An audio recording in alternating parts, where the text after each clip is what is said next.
ಇವತ್ತು ಇಡೀ ಭಾರತ ದೇಶದಲ್ಲಿ ಯೋಜನೆಗಳಲ್ಲಿ ಕೆಲಸ ಮಾಡುತ್ತಿರುವಂತಹ ನೌಕರರು, ಮಹಿಳಾ ನೌಕರರು, ಅದು ಅಂಗನವಾಡಿ ನೌಕರಿ ಇರಬಹುದು, ಅದು ICDS ಯೋಜನೆ ಮತ್ತು ಸರ್ವ ಶಿಕ್ಷಣ ಅಭಿಯಾನದ ಅಕ್ಷರ ದಾಸೋಹ ಯೋಜನೆ ಅಂದ್ರೆ ಬಿಸಿ ಊಟದ ಯೋಜನೆಯಲ್ಲಿ ಕೆಲಸ ಮಾಡುವಂತ ಮಹಿಳೆಯರು ಮತ್ತು ಆಶಾ ವರ್ಕರ್ಸ್ ಈ ರೀತಿ ಎಲ್ಲಾ ಯೋಜನೆಗಳಲ್ಲಿ ಕೆಲಸ ಮಾಡುತ್ತಿರುವಂತಹ ಎಲ್ಲಾ ಮಹಿಳೆಯರು ಸೇರಿ ಪ್ರತಿ ವರ್ಷ ಜೂನ್ 10 ಅವ್ರದ್ದು ಬೇಡಿಕೆಗಳ ದಿನಾಚರಣೆ ಅಂತ ಇರ್ತೈತಿ.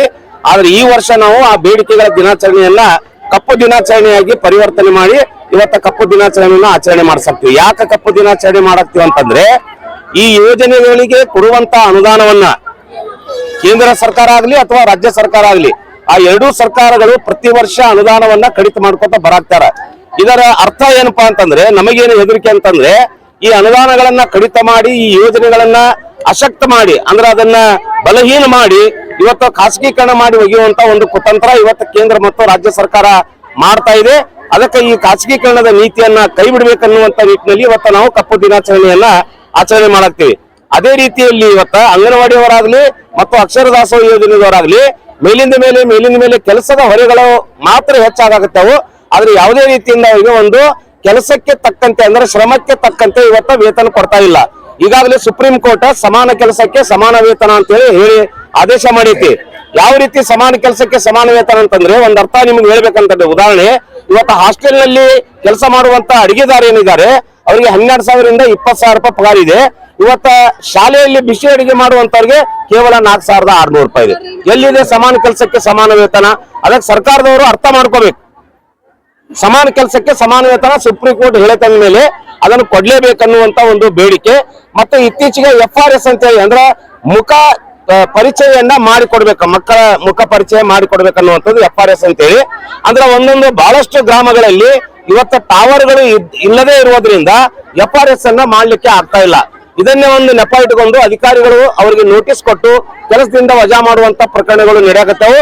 ಇದು ನಿಲ್ಲಬೇಕು. ಇಲ್ಲ ಅಂದ್ರೆ ಏನು ವೈಫೈ ಅನ್ನ ಮಾಡಿ ಕೊಡಬೇಕು ಮತ್ತು 5G ಅನ್ನುವಂತ ಒಂದು ಮೊಬೈಲ್ ಗಳನ್ನ ಅವರಿಗೆ ಕೊಡಿಸ್ಬೇಕನ್ನುವಂತ ಒಂದು ಬೇಡಿಕೆ.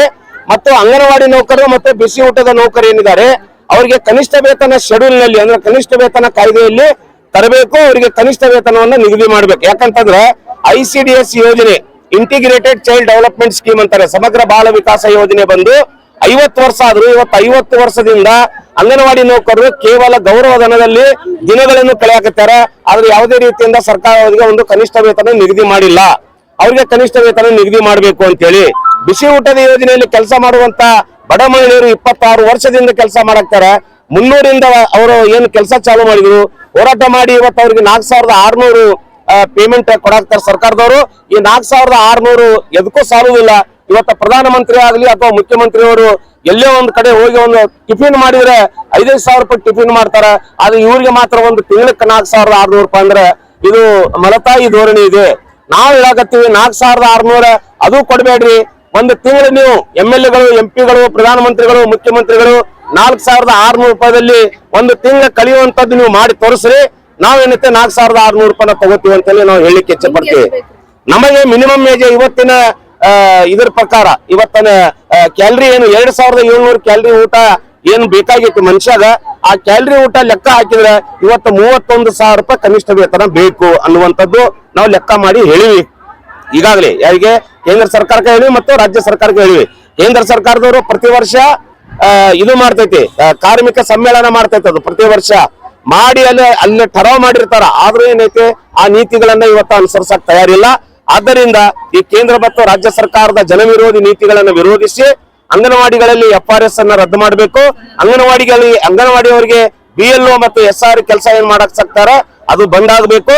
ಮತ್ತು LKG UKG ಅಂಗನವಾಡಿ ಕೇಂದ್ರಗಳಲ್ಲಿ ಪ್ರಾರಂಭ ಮಾಡ್ತೀನಂತೆ ಸರ್ಕಾರದವರೇ ಹೇಳಿದ್ರು. ಆದ್ರೆ ಸರ್ಕಾರದವರೇ ಇನ್ನೂವರೆಗೆ ಮಾಡ್ತಾ ಇಲ್ಲ. ಆದ್ದರಿಂದ LKG UKG ಏನೈತೆ ಅಂಗನವಾಡಿ ಕೇಂದ್ರಗಳಲ್ಲಿ ಪ್ರಾರಂಭ ಮಾಡ್ಬೇಕನ್ನುವಂತ ಬೇಡಿಕೆ.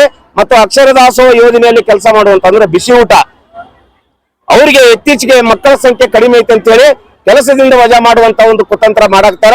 ಇರ್ಲಿ, ಒಂದು ಸರ್ಕಾರದ ಆದೇಶ ಐತಿ ಮಕ್ಕಳ ಸಂಖ್ಯೆ ಕಮ್ಮಿ ಆದ್ರೆ ತೆಗೀರಿ ಅಂತ ಹೇಳಿ. ಆದ್ರೆ ಇನ್ನೊಂದು ಆದೇಶ ಸರ್ಕಾರವೇ ಮಾಡೈತಿ, ಮಕ್ಕಳ ಸಂಖ್ಯೆ ಎಲ್ಲಿ ಹೆಚ್ಚಾಗೈತಿ ಅವರನ್ನ ಅಲ್ಲಿ ವರ್ಗಾವಣೆ ಮಾಡ್ಕೆಸ ಅವ್ರಿಗೆ ಕೆಲಸಕ್ಕೆ ನೇಮಕಾತಿ ಮಾಡ್ಕೋಬೇಕಂತ ಹೇಳಿ. ಆ ರೀತಿಯಲ್ಲಿ ಯಾವ ಅಧಿಕಾರಿಗಳು ಆ ನಿಟ್ಟಿನಲ್ಲಿ ಕೆಲಸ ಮಾಡ್ತಾ ಇಲ್ಲ. ಅದಕ್ಕಾಗಿ ಸರ್ಕಾರದ ಆದೇಶಗಳನ್ನ ತಾವು ಹೆಂಗ್ ಪಾಲನೆ ಮಾಡ್ತೀರಿ, ಈ ರೀತಿ ಇರುವಂತಹ ಆದೇಶವನ್ನು ಪಾಲನೆ ಮಾಡ್ಬೇಕನ್ನುವಂತ ನಿಟ್ಟಿನಲ್ಲಿ ನಾವು ಇವತ್ತು ಬೇಡಿಕೆಗಳನ್ನ ಇಟ್ಟುಕೊಂಡು ಕಪ್ಪು ದಿನಾಚರಣೆ ಆಚರಣೆ ಮಾಡಕತ್ತೀವಿ.